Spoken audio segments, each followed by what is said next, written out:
Cool. So this is the first episode of Bruce's Basement, where we talk about music, business, really anything. Today we have Sage King on, local songwriter, musician, multiple bands. Give a quick introduction of yourself. Hey, how we doing? Sage King. Yeah, I think you summed it up. Singer-songwriter. Yeah. Now, as far as all that, how long have you been doing that? Started pretty early. Picked up the guitar around 9 and started writing songs pretty much immediately as soon as I figured a little bit out melody and what kind of lyricist I wanted to be. Yeah, basically my whole life. Gotcha. Yeah. I mean, yeah, I can relate to that. I mean, I think me and Darren both started playing, I should say, back when we were in like second grade. He was doing like comedy stuff. Yeah. That's what his parents were into. They were into like comedy remixes and sketches and stuff like that. So you got kind of placed into that willingly, obviously. And he started out on guitar as well. Now the question we always get asked is stuff like, did you have family members who played instruments, stuff like that? Was that the case for you? My dad played a little bit. He was never really that great, but that was definitely an inspiration to pick it up in the first place. They were always around the house. Gotcha. Yeah. Both my parents were just super into music, and yeah. Yeah, for me, I don't really have many musicians in the family. Later on in life, I figured out that my uncle's a drummer. It was a hobby as he was a kid, but he doesn't really do it much anymore. I feel like I just always gravitated towards it. My parents always had me listening to like 80s rock, 70s rock, stuff like that, and I was just always in the back seat tapping my hands and stuff like that, and it always just kind of came naturally to me. And in elementary school, I started out with stuff like that. I started out with percussion for some reason. In 5th grade, I decided to play trumpet. Yeah. I don't know why. Probably because some of my friends played it, so I thought, I'll play it along with them. But it was it was not good. I think school band is where a lot of people at least start. I played percussion a little bit too. Gotcha. It was an intro for me. Yeah. School band is definitely like a really good thing nowadays for getting people into it because it's relatively cheap. You can get like rented instruments, or sometimes even schools have their own instruments because instruments are not cheap. All the way around, wind instruments or percussion or string instruments, all of them are really expensive. So yeah, I think it's a really good way to get into it. But yeah, so you obviously do a lot of singing and songwriting, and you started out with singing and guitar. Did you start as a solo act, or did you start in some bands? I joined a band pretty early on. I took lessons from Josh Enemy. Gotcha. I had some teachers a little earlier than that too, but he was somebody that was a big mentor growing up. He had a band program at the store that he taught at. So it was myself and a collection of other students. The thing with the solo thing is there wasn't a whole lot of kids growing up that played, in my generation, or you're close behind me. So picking up an acoustic guitar was something I could do by myself. Yeah. Didn't have to rely on anybody else. But I always loved being in a band too. Yeah, there's definitely like a big connection there. I feel like everyone that's in my band, we, at some point or another have been like really close friends. And then there's been other times where we haven't been as close of friends, but like there's always been that bond. Mm-hmm. And I think that's something that's really, really special. So you started off with taking some lessons and stuff like that. And then how did you get into like actually playing out live? I did my first solo gig at 13. I played this Mexican restaurant in the town I grew up in Enfield, and I think they paid me like $100 to play for a couple hours. Yeah, that's not bad. At 13, making $100. Hey, that's like making like $500 now. Yeah, exactly. And it just kept going from there. Yeah. It was kind of like a spiral effect. Yep. Yeah, I mean, so we played our first show in 7th grade at our school talent show. That's how this whole band formed, actually, was we were all in the band room one day, and they had announced over the speakers, whatever, about this talent show that they were going to hold. And, we're like, so there was me and another percussionist who was starting to pick up bass. And he was like, well, you're a drummer. We should do it. Now we just need to find like a guitarist. And so Darren, who we knew would play guitar, he did it. And we played that first show. And, you know, something about it was like, we played it and we were like, whoa, this is like fun. This is cool. Yeah, yeah. You know, I think when it comes to a lot of talent-based professions, I guess, like sports, I'm trying to think of other things like that, like things like team-based things like that, Yeah. where you're a part of like a big team and you're talented in that. You know, you kind of are showcased when you're performing or playing or anything like that. But I think when it comes to like a band or even a solo act especially, you're kind of like the spotlight. You know, there's a lot more attention on you. You know, if you're on a soccer team or a basketball team or something like that of 30 to 50 people, I don't really know how many are on a team. Yeah. But, you know, you're on the team, but it's not like you're super special unless you're like the star quarterback or something like that. But you're a part of something cool.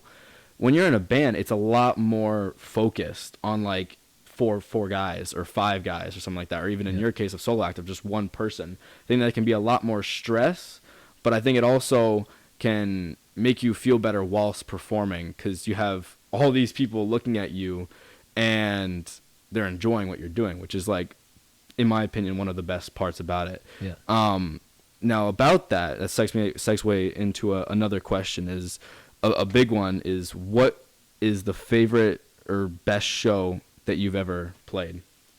Oh God, there's been so many. Definitely the shows where you're supporting somebody that you look up to, like an idol. That's big, yeah. Gotten to do a lot of cool stuff like that. Some of the shows with Living Wreckage have been some of the bigger opportunities so far. Gotcha, yeah. So those have been a lot of fun. Yeah.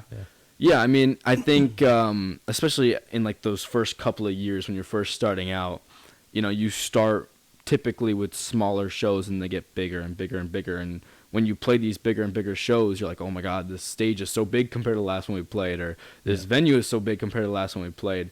And I think that's one of the things that makes it really, really exciting is when you show up and you see all these big speakers and lights and stuff like that. And it's like, whoa, this is going to be fun to play. Yeah. You know, and there's the alternative when you show up to a place and you're like, yeah, this is going to be good. I've showed up to some places where it's the opposite. You're playing in the corner and there's nobody there. You're playing to the bartender. Yeah. So it puts things in perspective to be on both sides of that spectrum. Oh yeah, and definitely. You learn to appreciate the good moments and opportunity. Yeah. 100%. And I mean, it really depends on the audience sometimes. You don't need a huge audience occasionally. I mean, if you could have 15 people in the audience, but if those 15 people are going to be going crazy and headbang and enjoying it and, you know, just going all out, well, then that makes it all worth it. I mean, I'd personally rather play to 15 people that are going all out than 500 people that are kind of standing around, you know, just like la-di-da-di-da, you know what I mean? I've walked into so many scenarios where, say, even if it's a bar or a little club, there's nobody there when you're loading in. You're like, oh, this is going to be a crappy night. And some of them have turned out to be the most fun. Yeah. People end up showing up or just the energy changes in the room, 100%. Towards the end of the night. Yeah. Yeah. No, it can be the littlest things. That really brings to mind one time that we played a show in a smaller venue, and there was another band that like decided that they did not want to stop playing. Yeah. And so we're sitting there like I was like a co-bill. Yeah. There was like 3 or 4 bands and we were supposed to go on last, and this band just decided that they didn't want to get off, that they just wanted to take over. Yeah. And that was the first time we ever experienced something like that. I don't think it happens too often. Yeah. Hasn't happened to us since. But I remember, we were all setting up and we're all like angry and upset. I was like half crying because I'm like, what the hell's going on? We have these people out here to see us, and whatever just happened, and it was super frustrating. But by the end of the night, the whole audience had kind of gotten over it, and they were just now into us, and we ended up playing our hearts out. We played so we played at the Big E in 2021. and What stage was that? it was on the E stage. Okay. That's like a local stage we for played a couple years back. Yeah, for like some nice local bands. It's a super good opportunity to play at a big festival like that, but on a smaller stage, because obviously anything else they have is the Court of Honor stage, which is huge, and then the arena, which is even bigger. Yeah. So I really like that they have that nice small little stage, even though there are other like stages there for like other businesses, but like that one's actually held by the Big E, which is super I feel nice. like I might have played 2021 too. It was either that or obviously it wasn't 2020, but Yeah. I can't remember if it was 2019 or around that. But so probably we were right around the same Might time. even been, yeah. But yeah, and Darren, so we had to have a lot longer set, and at that point we maybe only had like 45 minutes, and we needed like an hour and a half. Yeah. So we really, what's it called, thunderstormed some ideas and tried to think of some things to do. And Darren and Ian played a cover by Seether, where it was two songs that they kind of tied together. It was Broken and Tied in My Hands. Okay. And I remember listening back to the recording of that, and it was like, that was super cool. Like, I've never heard those songs before, and the way that they did it was just really cool, in my opinion. So we were playing it again that night of that show, and me and Eli just decided to kind of like join along. And I don't know if you ever had anything like this, where like live you kind of just improvise something just literally right on the spot, and it comes out being like one of the coolest things you've ever done. Yeah. And that's what happened is both me and Eli did not know those songs at all. I mean, he literally started out in the recording, you can hear him like trying to figure out, Trying to find the notes. trying to figure out the notes and stuff like that. But by the end of the song, we had just fully come up with parts and just added it in, and it was just like super cool. And it was like, you know, it was just spontaneous. And I think that's one of the best things. I'm curious if you ever had any moments Those are the like moments that test your musicianship, and sometimes it doesn't go like as well as you hope. But when it does work out, you know, that's the magic of playing in a band of brothers. You know, and you feed off each other, and the energy's there, and that's the best feeling. Yeah, 100%. So you do a lot in music. I mean, music is like basically your whole life, at least from my perspective. Yeah. So you obviously do your solo act. I know that, and I also know you from Living Wreckage. But what else do you do as far as music? Well, I find myself in a few different projects now to pay the bills mostly, you know. Yeah. But also just because it's fun, and as you get older and you start to meet so many musicians, and there we go.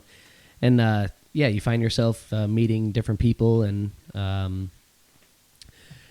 you start conversations, and you think, oh, you know, it would be fun to do a project with this person, or you do a tribute thing, like I do the Chris Cornell tribute. Yeah, I've seen something about that recently. You playing? That started as me and my buddy Kevin. He would just I would put up something of a Chris Cornell song, and he'd be like, "Oh, it'd be fun to play that or something." Yeah, and that's what it started. And as. then just spirals into something like that. Yeah, Yeah, and it became a group of guys that are really passionate about doing that. I have the other band Hivebane that we did a record last year. Okay, yeah, I haven't heard of that one. So what is that one? That's it's more hard rock, a little lighter than the wreckage stuff. Gotcha. But that was a fun project. Just kind of wherever things take you. Yeah. So do you don't do anything outside of music, really? No, not currently, at least. I'm fortunate to say that. Yeah, no, I mean that's awesome. I mean, that's really where I'm trying to be in life, because I know I've talked to some other guys in like the local music scene, and they will do, you know, like Uber as like a day job, or, you know, they'll have day jobs and just do this stuff at night. Yeah. I don't think I've really met anyone that just doing music, but when you're doing as many projects as you, I guess it you know, kind of makes it easier. My bread and butter is the acoustic solo thing, because, you know, you're able to make more money doing that. You don't have to rely on other people, pay other people. But yeah, it's definitely a tough road. There's a lot of obstacles, but you know, if you like it enough, you make it work somehow. Yeah. I mean, I definitely can see that being like a huge challenge at times. Obviously with us, we're learning everything for the first time, and obviously there must have been those times for you, but at this point I'm sure you definitely probably have down a rhythm and you know, a technique about going about everything, so starting up these projects may not be as difficult. because you have the prior experience and stuff like that. You start to learn the things to avoid, whatever that might be, and you catch on pretty quickly, especially when you're working with other people. The personalities have to be there, obviously. The skill level has to be pretty coherent across the board. And if it's not, you try to get out while you can before it just wastes time and money and all those things. And when you find the right people, you stick with them as long as you can. Yeah. Now, I'm curious, when it comes to like these projects and stuff like that, like obviously you have to start off with some basic stuff like some logos, merchandise, all those like basic things, I guess, to kind of like start up a band. Mm-hmm. Do you guys fund that from like show money or from like personal money? Both ways. You try to, like with the Cornell tribute, for example. We didn't have a lot of stuff in the beginning. It was mostly just trying to get our feet wet with some gigs and learning the material. But we just put some band money into getting logos and some designs and stuff. So in order to hopefully get farther in the end, get some bigger opportunities if you have a more presentable thing. So far that's worked out well. Yeah, 100%. Now, as us like being students and stuff like that, and I think all of us have part-time jobs outside of school and doing the band, because we're not doing shows every single weekend or multiple times a month like you and other people are. We strive to get a couple shows a month, and everything's based on opportunity. Especially for us, even though we've been doing it for about 3 years at this point, we started doing live shows in 2021. Even still, we still have big opportunities popping up all the time. Yeah. Like back in September, we played with Last in Line. That was a huge opportunity for us. And it was like one of the first times that we ever got up to Northern Mass.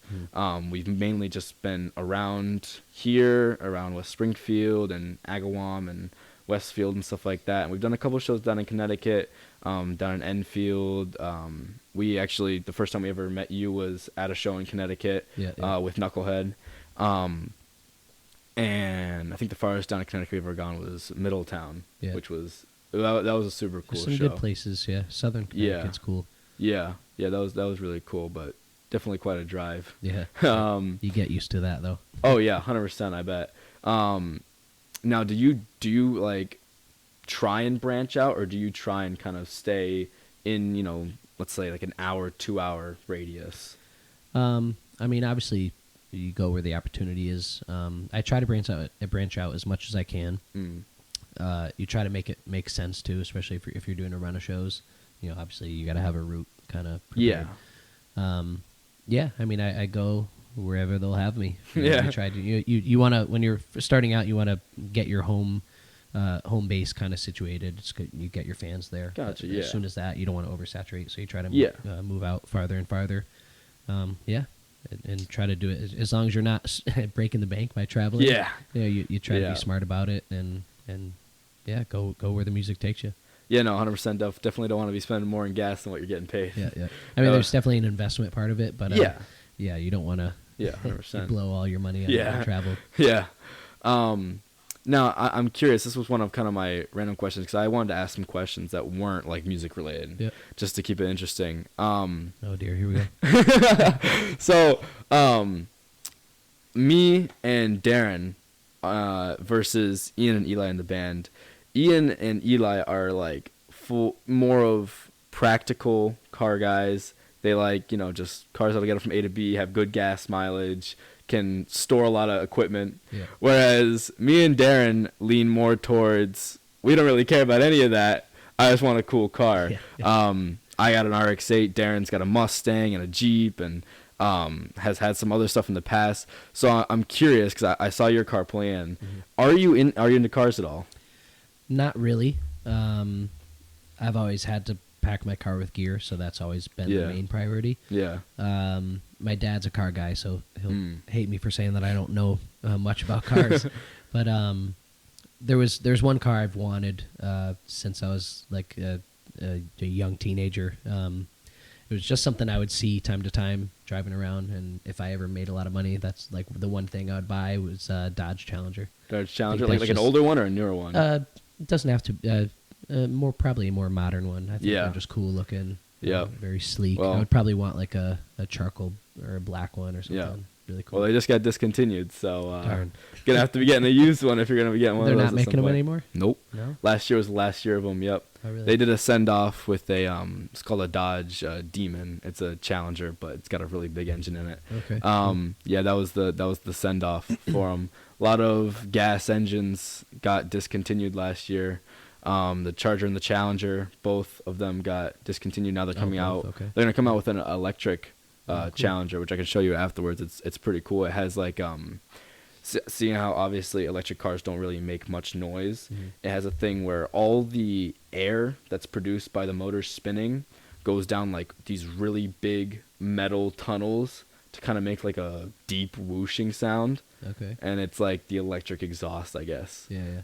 But yeah, that's super interesting. It looks like a Challenger, but a lot more modern. Yeah. A lot of gas engines got discontinued in 2023, both on like more regular cars and more like supercars and stuff like that, because everything's having to get changed over to hybrids and Yeah, electric cars and stuff I think like the that. hybrid thing is cool. Pete from my Revelations Cornell thing, he's got one of those and he speaks highly of it. Yeah. It's pretty cool. Yeah, my Ian's dad just got a Tesla. He's been wanting one forever, and he finally got a Tesla, and he's super Nice. happy with it. Yeah. I mean, I definitely think there's issues with electric cars, but I think it's not a bad thing. In the at grand all. scheme of things, they're brand new, right? Yeah. You know, so Yeah. you got to give it time to get the Oh, yeah. technology right, and Yeah. I don't really know too much about that stuff. Yeah, but I mean, obviously, they've been making gas engines for a long time, but it wasn't until about mid 80s when the gas crisis happened that they actually started making them efficient.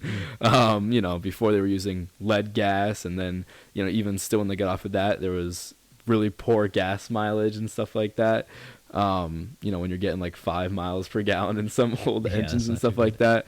So it wasn't until like the mid 80s when the gas crisis happened and engines went from carbureted to fuel injected, and ever since then they've been getting more and more better, and then hybrids came in, which makes gas mileage even better. And Yeah. electric cars are a little bit different. Like for example, as far as like fueling them up per se, like a gas car, you just fuel it up till it's full. Whereas like with electric cars, you're really only supposed to, I think, charge it up to like 80%, because like the way that I heard it described was like the battery, when it's empty, it's like super empty. Yeah. But as it starts getting more charged, it gets more full, and the fuller it gets, the harder it is to put more into it. So the time it would take you to charge from like 0 to 80 is like the same amount of time it would take you to charge from 80 to 100. Oh, really? Yeah. Yeah. So it's a little bit different. Like with a gas car, you kind of just fuel up and go. Whereas with electric cars, I know at least Teslas, they kind of plan out your route. Like if you're doing a long road trip, it'll have you stop here and charge for like 5 minutes, and then have you stop here and charge for 15 minutes, and have you stop here and charge for 10 minutes. Yeah. It kind of plans out your route about how to do it the best way possible. I see. I feel like that's the hardest part about the electronic or electric vehicles. Yeah.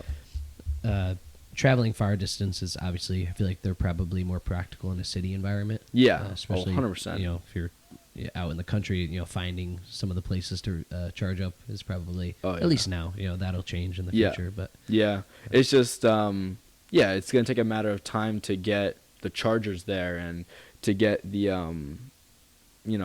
charging abilities there, to get things to make the power so that they can charge. It's not going to happen overnight, which I think a lot of people are like, oh, they want to switch to it immediately. It's like, no, they want. I think they want to plan it out pretty far ahead in time. But I'll always love my gas engines. I'll always love my manual transmissions. That's all I drive is manuals. Yeah. Which is definitely not practical at all, but it's just what I like. Segueing a little bit back more into music. I know you are doing an album right now with Living Wreckage. Mm-hmm. I'm curious if you've done any other albums, like solo albums or albums with other bands. yeah, so I mentioned my other group, Hivebane. We put out our debut album last year in March.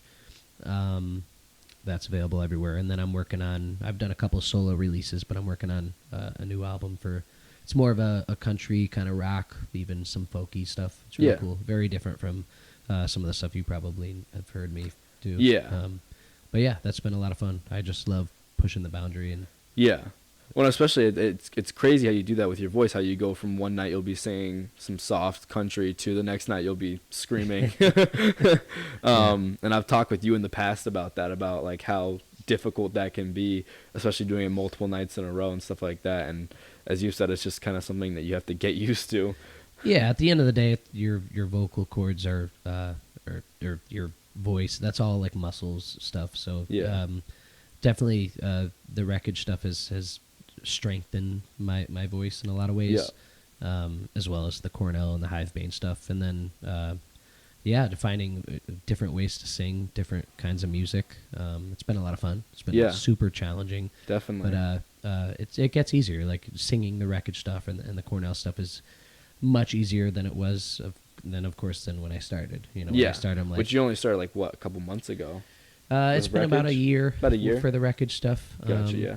And the Cornell things, just going on probably 2 years. With first starting out, you're like, damn it, is this something that's gonna be, gonna be easy to, not easy, but that's gonna work out for me as a singer, and you just put time and energy and practice into it, and it's not something you can take a break from. Yeah. Because if you stop doing it, you'll lose it 100%. Of course. I know sometimes where we'll take a break from doing our softer stuff, our more acoustic stuff, even though it's still electric.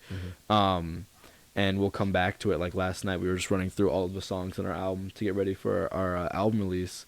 And some of the softer songs Darren was struggling with just because we haven't really done soft vocals in a long time. Now, does doing like the more screaming and heavier stuff, does that help you or hurt you with like your acoustic stuff? Because obviously distortion singing and clean singing is two different things. I don't know how to answer that. I mean, there's some, your voice is a natural part of your body. Some days it's worse than others. Some days you wake up and it's a little rough, especially if you've been having a long run of shows and rehearsals and stuff. I'm one of those singers that just kind of goes for it. I always try to push myself as, what would I want to see if I was in the audience? Because I'm a fan of music as well, so I'd want to see somebody trying to push themselves and hit those notes and really go for it and not take the easy way out. But sometimes it's hard. Sometimes you have a bad day.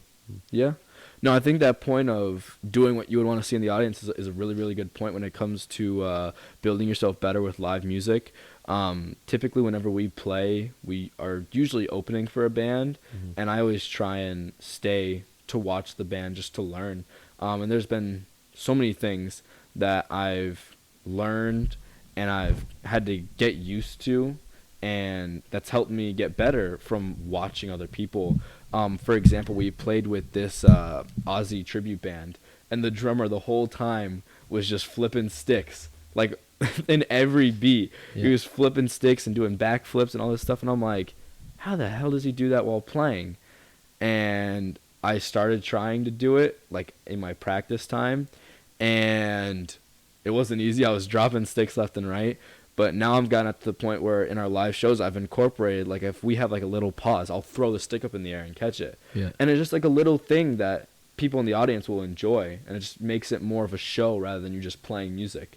I think that's a really big thing to do if you want to like continue learning, is watch what the other guys are doing to make their show entertaining. And you can learn like, okay, maybe I should implement this, or maybe I should cut back on this. I think it's a huge thing. Me personally, I haven't taken any lessons.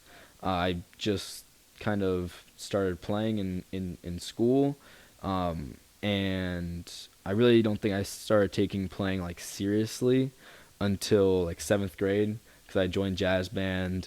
I started playing more of drum set in school, and then we obviously started the band in 7th grade, which got me playing more.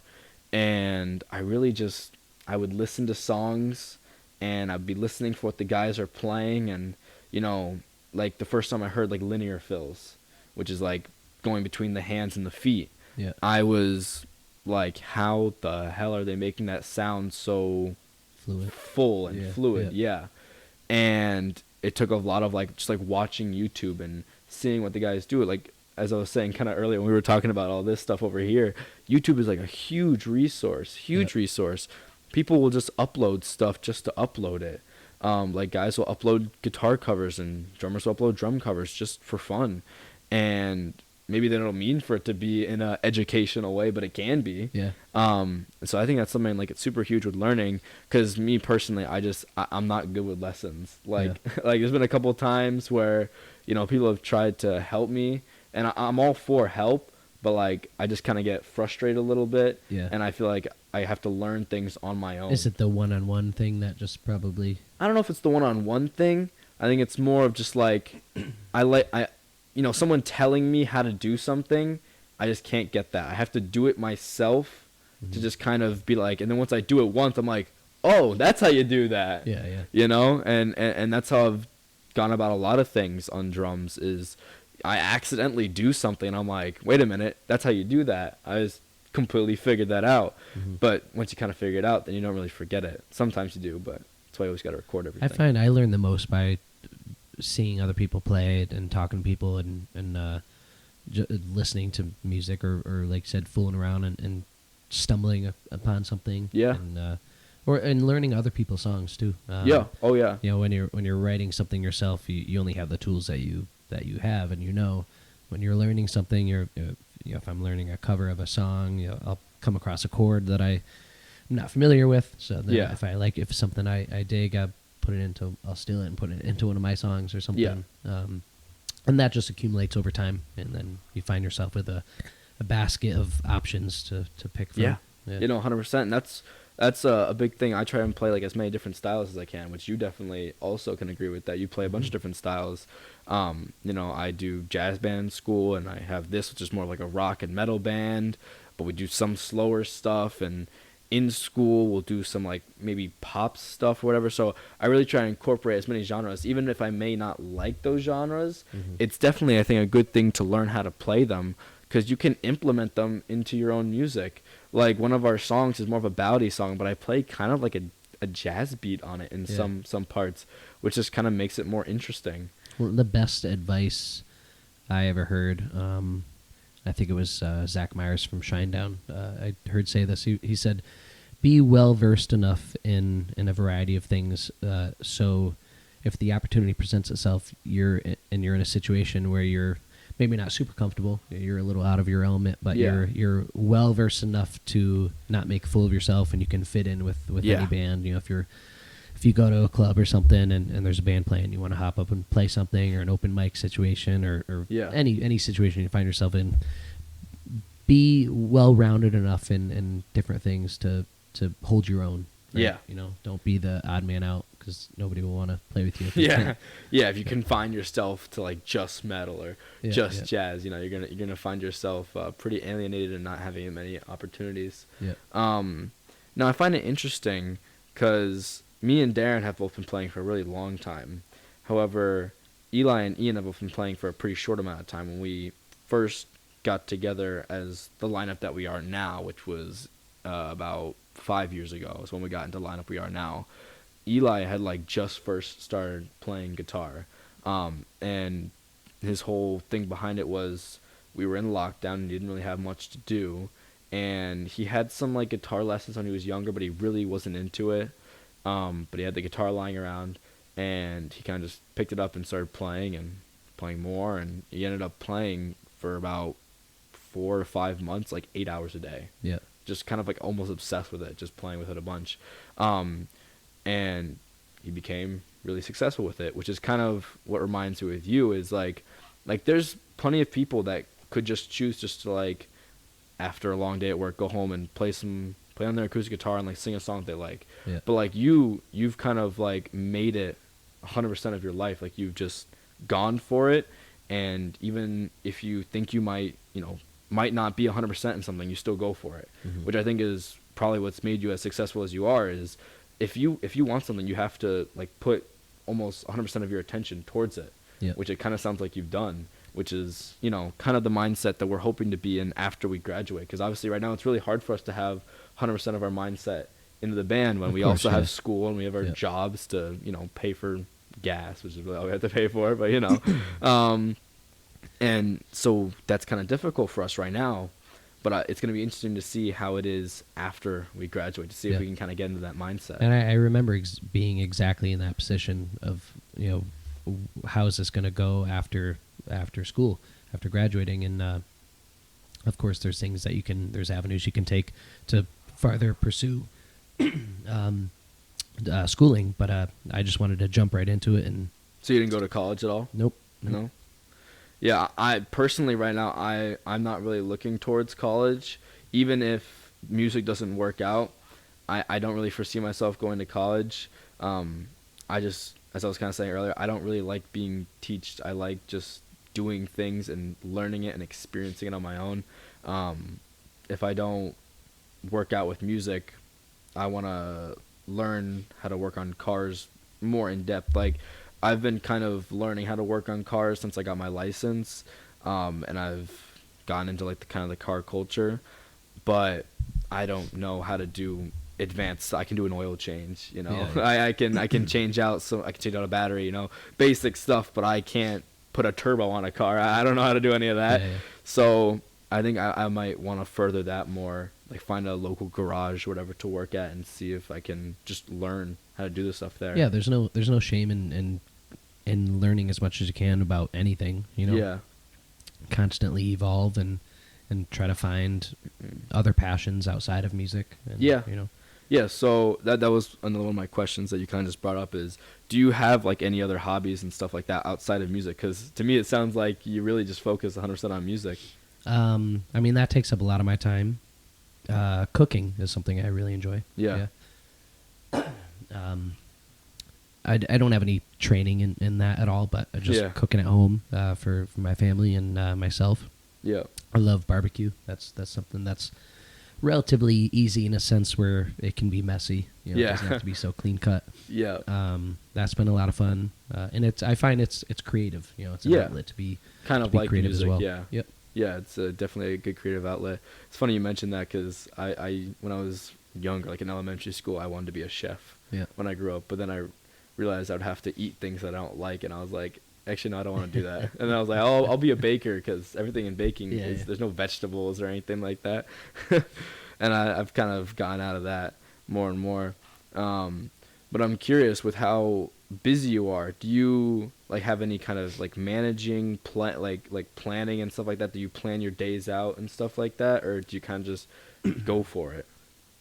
I kind of OCD about organization, and I try to be as organized as possible and have a plan and a routine to stick with. I try to really be organized about my show schedule. And, all the rehearsals and stuff between the different projects.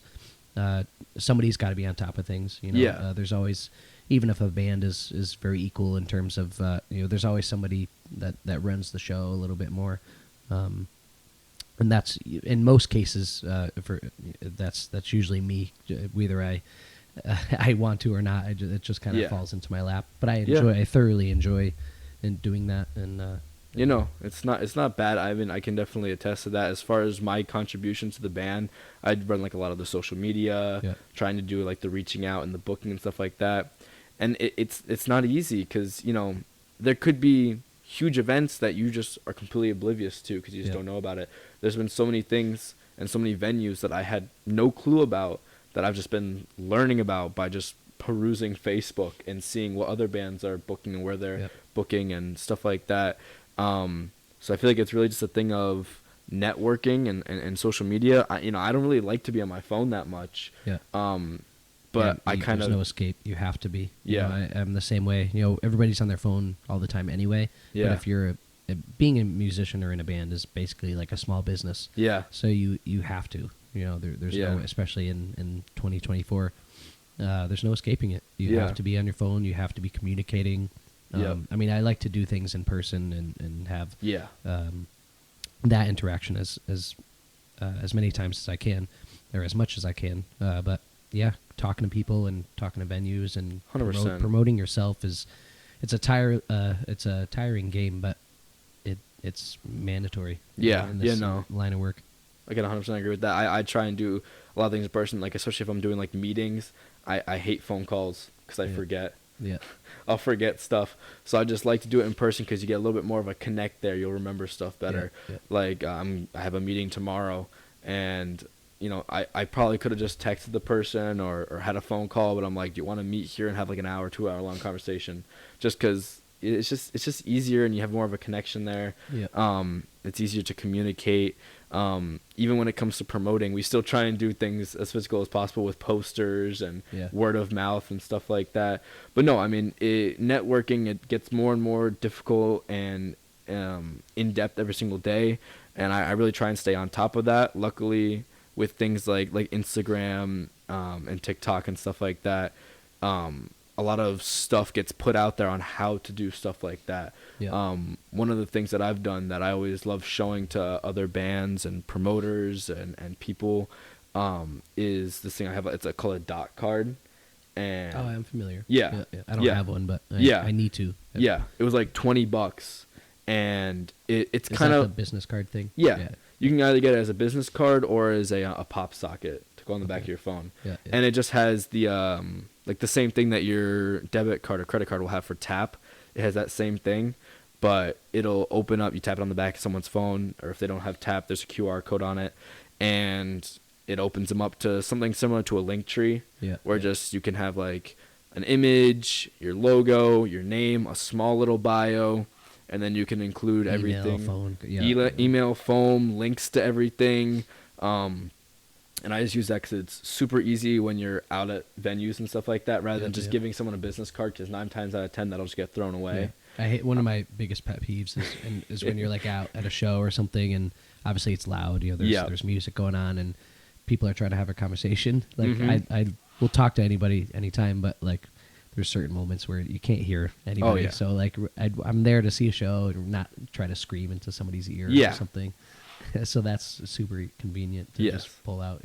Yeah, no, it's super easy. Like someone will come up to me and they'll be yelling and stuff like that. I'm like, hold on 1 second. I just take it out. I just keep it in my wallet at all times. I just take it out and tap it on the back of their phone, and it pops up. Boom. And even with iPhone, you can there's an option to save as contact, so it'll save it as a contact in your phone with all the information. Cool. Which Sounds is like definitely I need one. Yeah. I've been seeing it on Instagram. Yeah, exactly. That's how forever. I saw it, was on Instagram. Yeah. And I was like, I should probably get one of those. And it even works outside of shows. Like I was at my gym and I was talking with the one of the workers there. I think he's the general manager, about my band and stuff like that. And he's like, "Oh, what's your Instagram?" I'm like, "Hold on." I just pull it out, tap it real quick, and it gives him everything. And he's like, "Oh, sick." So he ended up following us on Instagram and following us on Facebook and subscribe to our YouTube channel. So you get even more than just that. And it'll save in your browser. It's a super useful tool, but stuff like that's evolving every day. I think it used to be at a time where you could just have like a Facebook with a phone number, and that was good enough. But now you need a Facebook and a phone number and a website and an email and other ways to share everything and stuff like that. And Linktree, I think, came out a couple years ago, and that was a really good one for a while. But yeah, I think it's evolving every day, and so it's like a job, it's like a skill to keep up with. But no, it's so hard to like agree with stay on. I try to be as good as I can about staying on top of things, about Yeah. updating the websites and update all the social media. I'm new to the TikTok thing. Yeah. It's like it finally got good at like the Instagram thing. Yeah, and then a new thing comes out. Yeah, by the time I get comfortable with that, something else is going to be there in replace of it. But I mean, you have to be on them all, especially if you're trying to be a public figure in terms of, at the end of the day, that's kind of what we're trying to do. Or an entertainer. People want to see that. They want to follow you. They want to know about what you're doing, your day to day. You're a brand at the end of the day. That was one of the biggest things, is learning that you're representing something that's bigger than yourself. You're it's a brand. 100%. There's some local guys here. I was talking about him with you a little bit earlier before the podcast, was Angelo, and he works at a place called Carbon Kings Performance. And they're a small garage here in West Springfield. They don't do a whole lot of projects, but these like 3 guys have created a huge brand online. Their TikTok has like over 2 million likes with hundreds of thousands of followers. Same thing with their Instagram, 100,000 followers. But yet they're still like a small shop with just a couple of guys. And it's like that's really the power of of like the brand stuff like that is they're pumping out TikToks and Instagram posts every single day to promote the new stuff that they're making, and by promoting that they can create new stuff, and it's just like an ever building thing. A little bit different with music, obviously, because you can't really pump out content as quick as like something like that, but no, 100%. Us personally, I think our biggest platform is Facebook, because that is like our biggest audience is on there, because we tend to cater more towards like I think our range from like our statistics is like 35 to 65 is our biggest audience. So we have an Instagram, but it's not as big, but whenever we play shows with like younger people, definitely we always try and promote on there. We have a TikTok, but we don't really post on it. I think TikTok is definitely really difficult. I think Instagram and Facebook, you can just make posts, and that's good enough. But TikTok, there's, certain trends and certain filters and effects and stuff like that put you in certain algorithms that'll make your stuff big, and you have to stay like on top of that. Which is definitely something that's super, super big. I'll be scrolling on TikTok and I'll be seeing the same layout for videos, and I'm like, you gotta, if you're creating on TikTok, you have to stick to those, because that's how you're gonna get out there. You can't just, upload a video of you playing, and it can go big. TikTok is definitely a weird platform where stuff can blow up or can have 3 views. It's definitely really finicky, but I think it's 100%. That one's really big with the algorithms. Something I learned, and I'm trying to keep up to date with all these things, is there's this guy on Instagram that I started following. I'll show it to you after. Just gives like daily advice and stuff for musicians and stuff. It might be someone that we've been told about. We got told about someone we knew yesterday. Told us about a guy on Instagram who makes content for bands. Bacon Bits. Yeah. Same awesome guy. That's funny. But something he said was is people are basically watching. Social media has this is kind of his thing, but he's like, social media is less social than it started as, and it's That's basically true. become TV. Like if you go on Instagram, and obviously TikTok is all videos, but Instagram is 90% videos now. Whereas when it came out, like 10 years ago, I remember it was only pictures and 15-second videos. And and Facebook was more posts. And, you had to read stuff. So that's what I was mostly doing, is posting pictures or posting a statement on Facebook or something. But now I find myself, whenever I'm on Instagram, it's all videos, after video. Even Facebook is the same. So I'm trying to focus more on that, and that's helped me with the TikTok thing. Yeah, that's interesting now that you mentioned that, the fact that like social media isn't really as social, because I guess when it first came out, it was more of you're not communicating with your friends and family anymore as much. That's what you're watching. It's supposed to be. You're watching people. Look how many people, like especially in TikTok stuff or the Reels when they translate over to Instagram. You're watching all these, like I see a lot of the couples that like have like funny videos every day. That's their job basically now, is to pump stuff like that out. But it becomes TV. You're watching these people. They're playing, even if they're playing characters of themselves or something. It becomes something that you're watching like daily, and but it's all short term. That's a big thing. It's all short term. Like I feel like everyone's attention spans have been shrunk because of TikTok, which is ironic, because I think YouTube was like the big thing with that. With I think the big thing was like 10-minute videos. After 10 minutes, people got bored.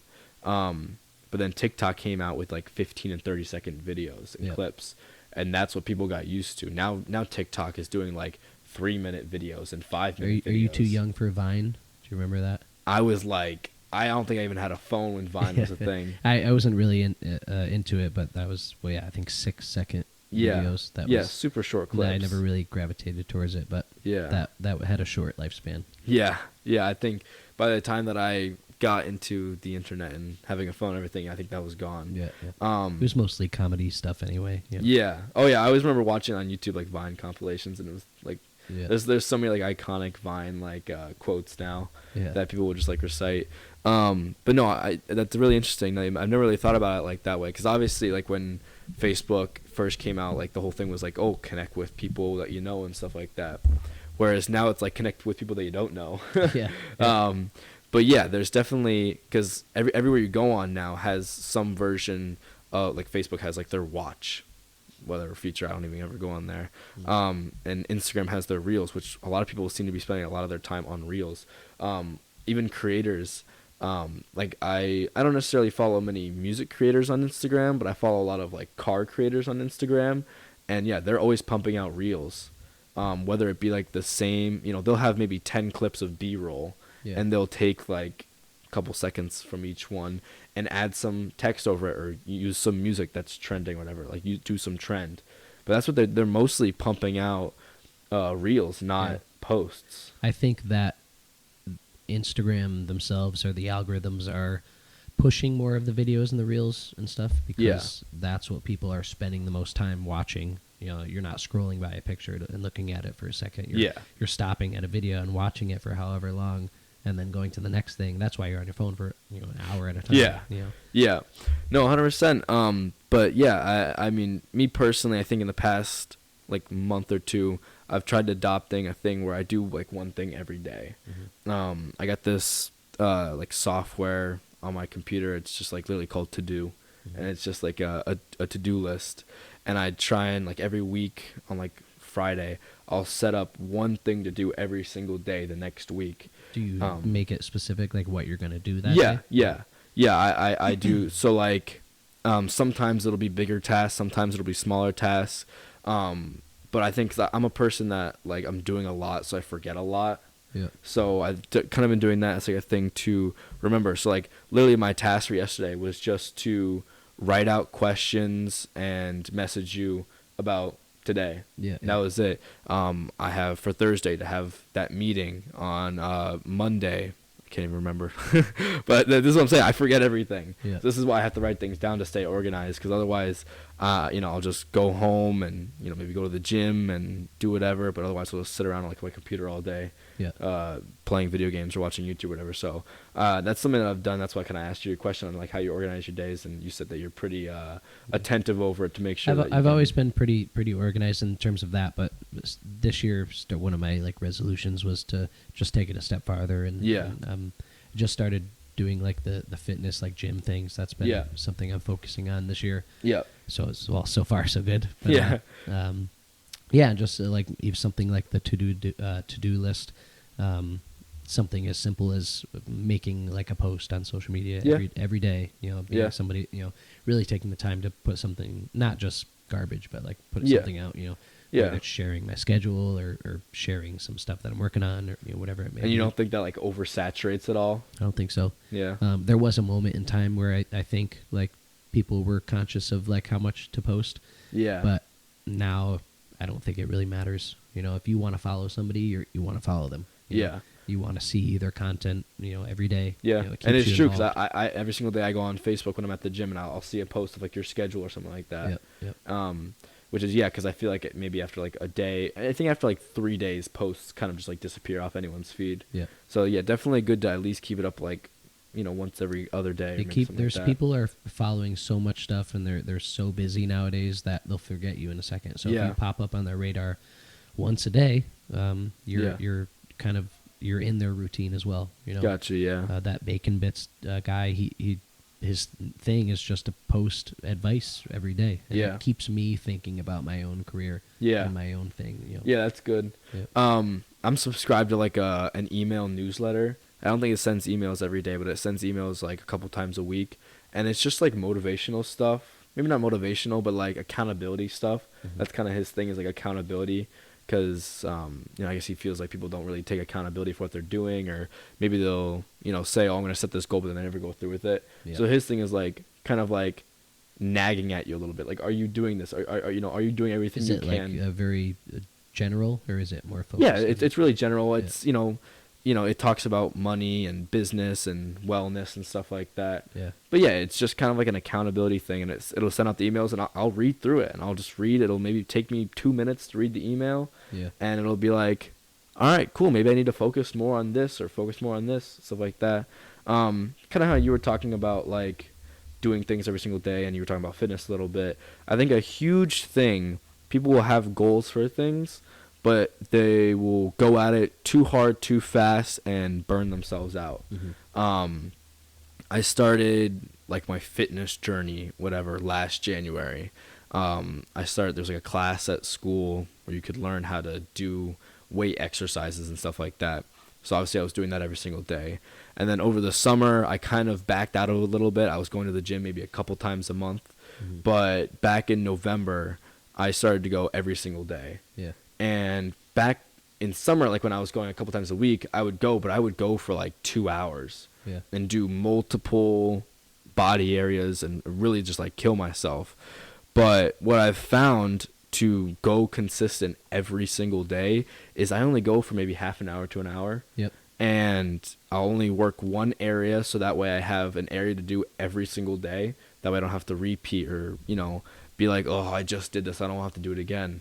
And it's the same thing. I'm also learning a language. I'm learning Turkish. Oh, wow. And I do the shortest lessons possible every single day. It's just a 3-minute lesson. You could do like 3, 5, 10, 15. I do 3 because it's the shortest possible because it just allows me to do it every single day. And if I have time to do more, I'll do more. Yeah. But I think that's the big thing. And at a point, you can be like, so now I've gotten to the point for a long time, I was just doing like the 3-minute lessons and then that was it. I would get off the app and go back to what I was doing. But now I've gotten to the point where it's like, all right, I've gotten used to doing it every single day. It's in my head to do it every day. I'm not going to forget about it. Yeah. And now I'll do like you have like 5 hearts.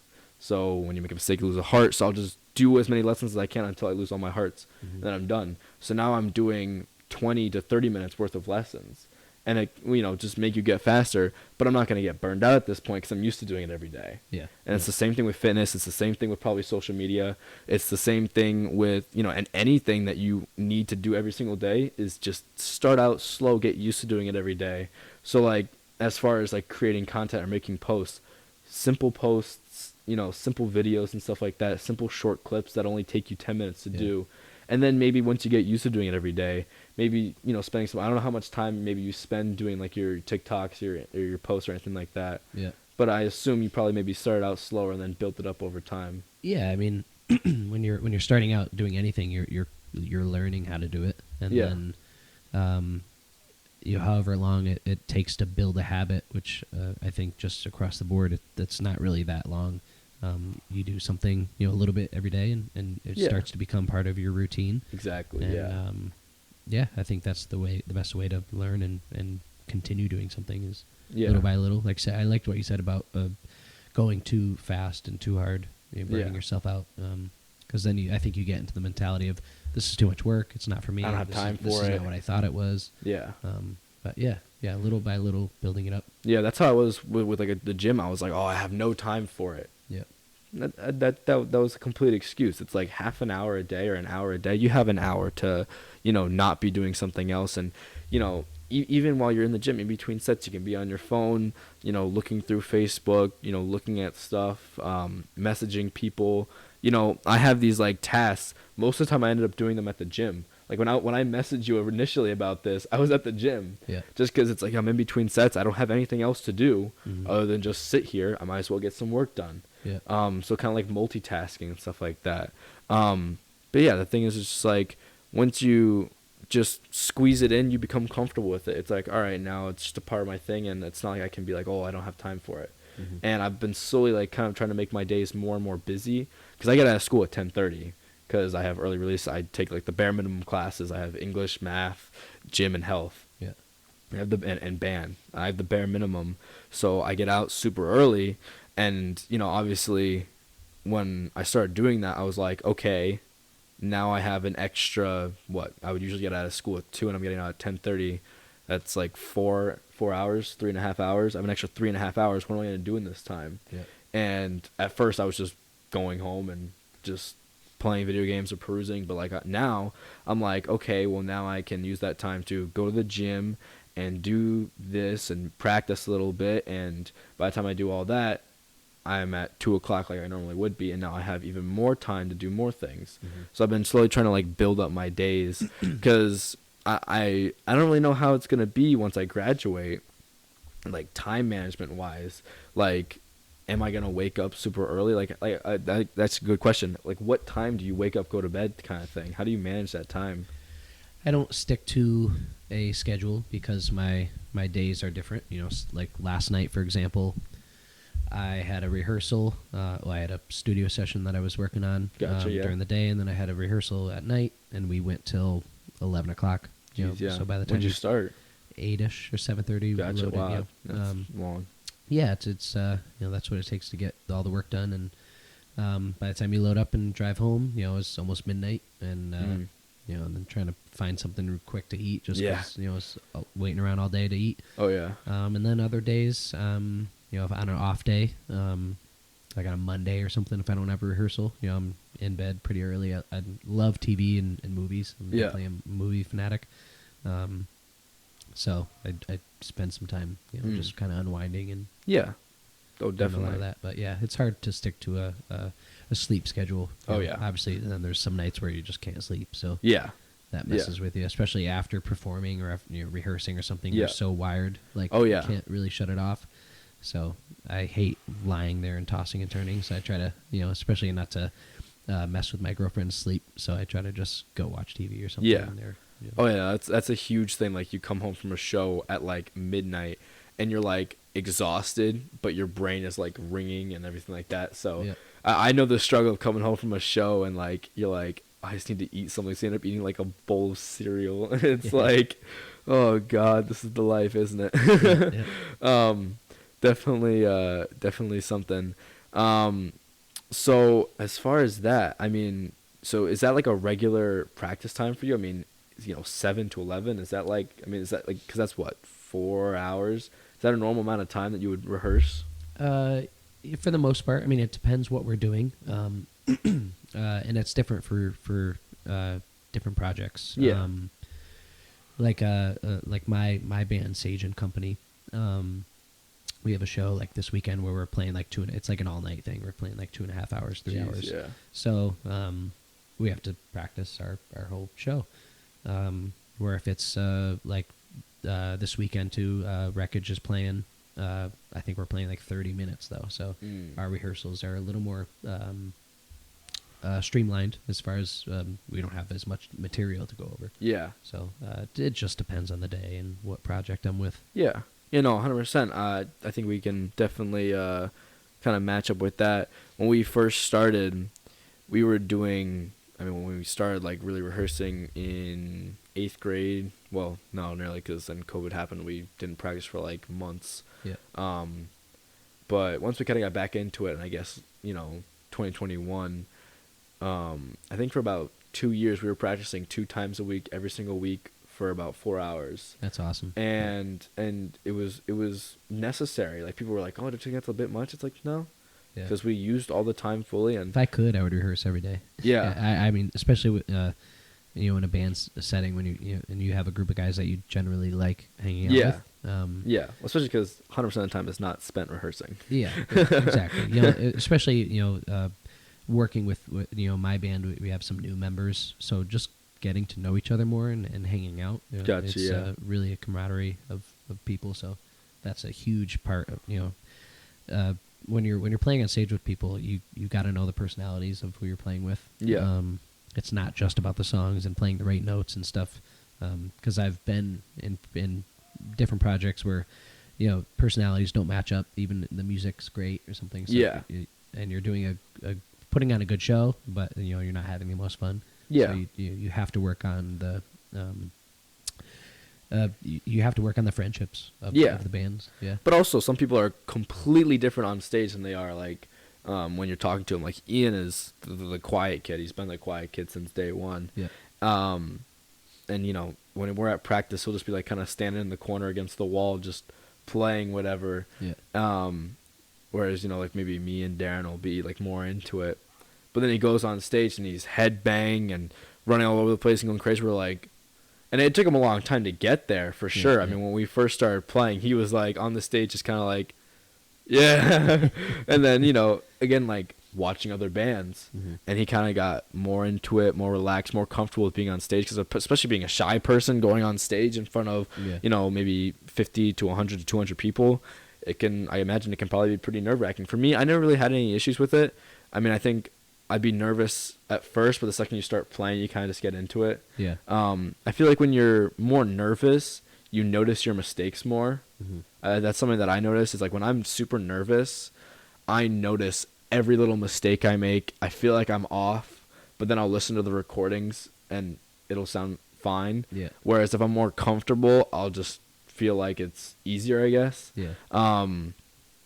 But no, and another thing with playing, like I guess one of the things is feeling more comfortable, but also there's definitely a huge difference from playing live to rehearsing.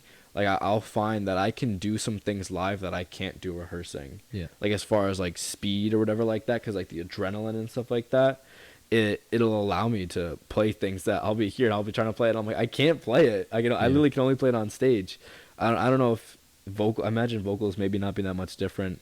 But yeah, that's kind of how it goes for me sometimes. Yeah, there's definitely moments where the adrenaline is a big part of it. You know, there's lights, there's a big room of, hopefully there's a big room of people. Yeah. There's different factors. Yeah. Yeah. You're safe in a rehearsal room, you know? Yeah. It's just you and the group of guys or whoever, you know? Yeah, I mean, it's been the opposite too, where you're rehearsing and you know, you're really nailing it, and then you go to do the show and you're having an off day, or the sound, you know, Can't hear anything. Yeah. We've done so many shows where the sound situation is not great, and you just have to. I've definitely been in a position where you're complaining about it, you know, before or after, like you're worried this is not going to be great, you know. You just have to suck it up sometimes and just be professional about it and just do the job, and then you know, hopefully just next time try to figure it out better. Yeah. And I think a huge thing is, and maybe it's a part of the fact that we're kids, so we kind of tend to just be like, we're just happy to hear, we're happy to play and stuff like that. But there's been some times where, you know, other bands that are smaller, you know, are like rude, or even like bigger bands. We've played with some bigger bands that they're like assholes to the promoters or the sound guys, and it's like, you know, they're doing the best they can. Why do you have to get so angry about it? And we'll be sitting there like, but no, I mean, but then there's also like when we play with Last in Line, those were the most like down to earth, nice guys who I think we might have ever played with on like that level of fame. There's only been a couple of times that we've played with people that big. Like I remember Vinny Appice, he's obviously the original drummer for Dio. He played with Black Sabbath. He's played for a bunch of other bands, and he just came up to me and was like, "Oh, what's up, man?" Just like casually, and I was just like, what the hell? And you know, he was talking to me. He played on my drum set. He gave me a patch for my bass drum because mine was broken, and he was just super cool about it. And then there's been other times that I've played with, like, you know, maybe some smaller people, more local people, and they will just be so rude to us. And it's so funny to me that, like, someone that big can be such a down to earth guy. Well, so much of this industry is relationships. And you'll learn more of that as you go to, and there's a reason why someone like him made it to where he did, because he, you know, was genuine and kind and respectful, and not that that's the path that leads you to success always, you know. There's plenty examples of people who are not so nice, that are doing really well.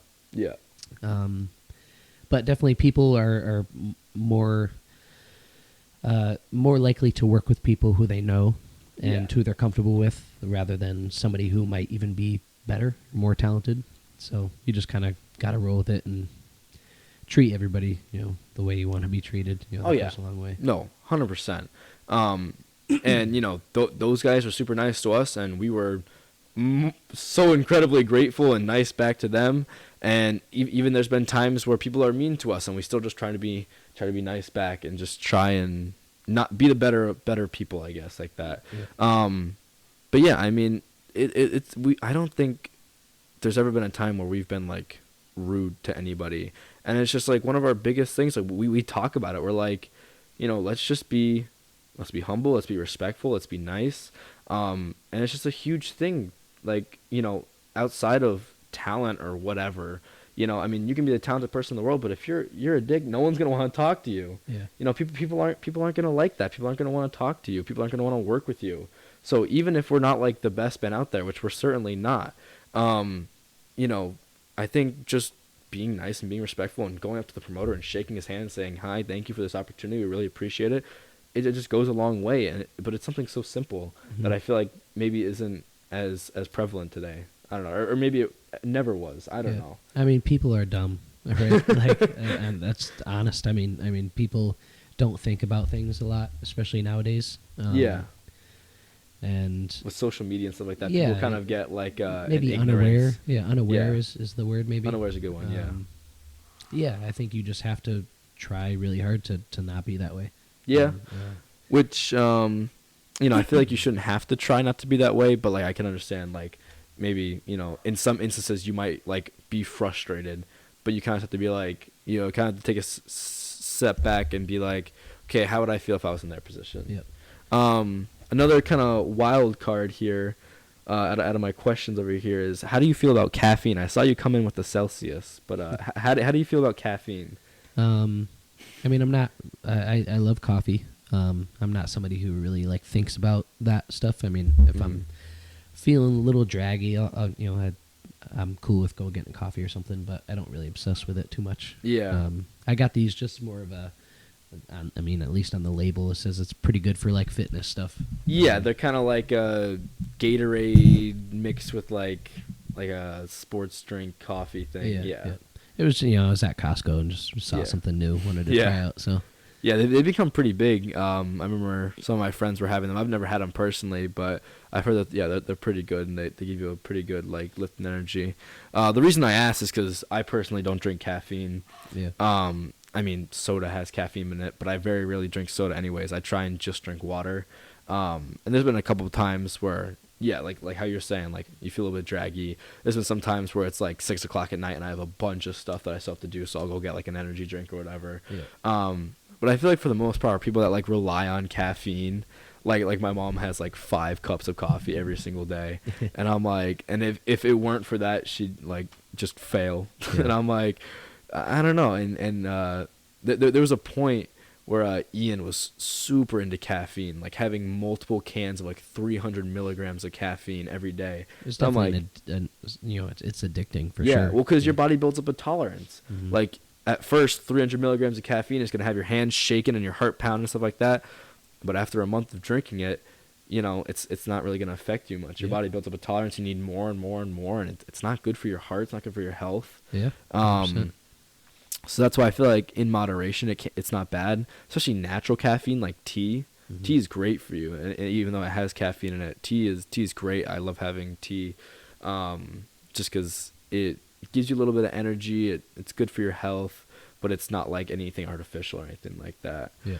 I know you talked about how you didn't go to college, but what was school like for you? Like growing up, what was school like? I was not a fan of school, mostly in the environment. When I was younger, I was definitely pretty decent at on the better end of academic stuff. But when I got a little older into the high school stuff, I was super focused on music. So I lived for the after school life, because Yeah. I felt like I lived kind of two lives. Like I was pretty quiet. Yeah. The kid with headphones in all day, just trying to take in as much as that. But I lived for after school. I was going to rehearsals or I was going to gigs, and it just was weird. Like living like a separate life. Kind of. No, 100%. That's kind of what I was saying. Like I take as little classes as possible because I'm not a huge fan of school. Same thing, like in elementary school and middle school, I took honors classes and did really well and stuff like that. And I still do well, but I don't take advanced classes or anything like that. Yeah. I think maybe a big factor of that was when school got shut down for COVID, because, they said we were going home for 2 weeks, and, ended up the whole rest of the 8th grade school year, we were home. Half of the 9th grade school year, like half of our freshman year, we were home. And then even the second half, or second, like quarter after that, it was hybrid. So it was half the time you were home, half the time you were there.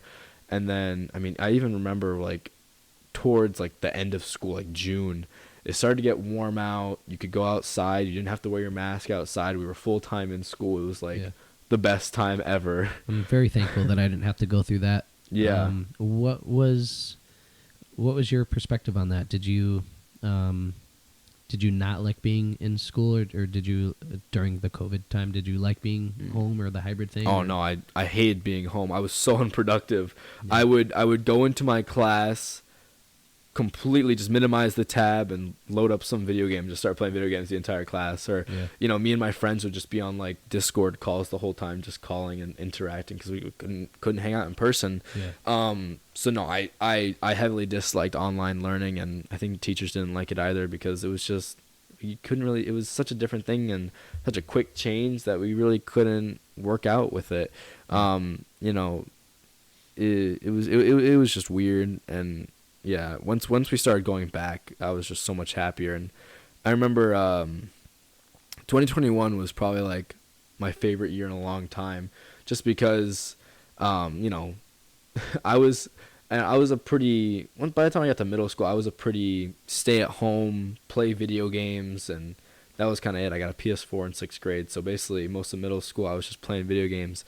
But I think it gave me a real what's it called, like gratitude for going outside and stuff like that, because we were locked inside for so long, that me and Eli, actually, this is like right after he had joined the band, we like became best friends, and we were outside every day after school, riding our bikes, going to like the ice cream store, going to a park, whatever, just being outside, because it was enjoyable.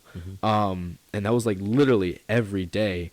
We'd come home from school, I'd ride my bike home from school, drop off my backpack, maybe change into different clothes, and ride over to his house and go and maybe listen to music or whatever. And that was it. And it was, it was a super cool time, because I have this like really good like fantasy of like going back to like the 80s and the 90s and stuff like that. Like I watch so many documentaries on like stuff, like I just finished watching a documentary about like street racing in the 90s, and it's like people went outside so much more. There was so much less drama. People knew how to interact with each other.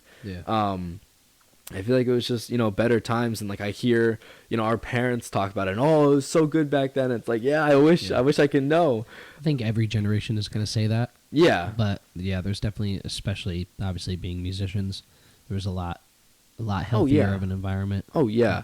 And it was a lot easier to be in like a band back then and become successful. Because I think that's like before, these companies like really said, oh, we can make a lot of money off of this. You think back to like the early stuff like Zeppelin and stuff like that, and then like some of the later 70s and early 80s stuff. Those bands probably made a lot of money because they were either just representing themselves or creating their own labels. Like Metallica, I know them. I know a lot about Metallica because during the lockdown, I barely knew who Metallica was. Like I knew of them, but I barely knew about them, and I learned like everything about them. I was watching documentaries about them. Really, just a really cool band to look into. Even though they're so big, like it's a really cool band to look into.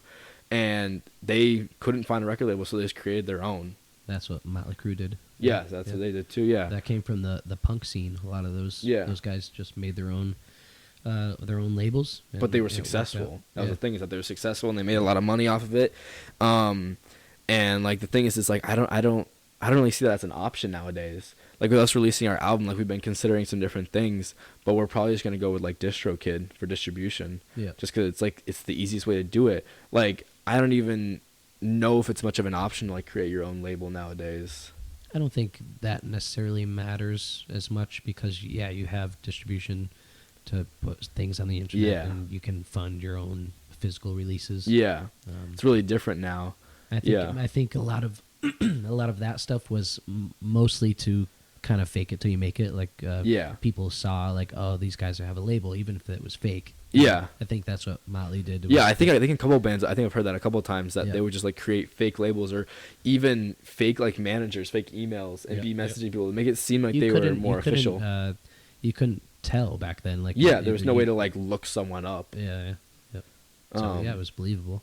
It worked for them. And I think that's something difficult that we kind of deal with, mainly because a lot of more local bands and smaller bands, there's a lot less original bands. There's a lot of tributes, which is not a bad thing. But as far as like us getting advice for stuff like that, it can be a little bit difficult.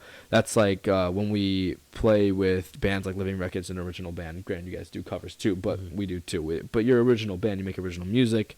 When we've played with bands like Last in Line, like we were literally just trying to get like a 5-minute conversation with them just to try and learn as much as we could, because there's not many people around here to talk to. That's one of the reasons why I kind of created this whole idea, was because we meet a lot of people, but we don't really get a lot of time to talk to them.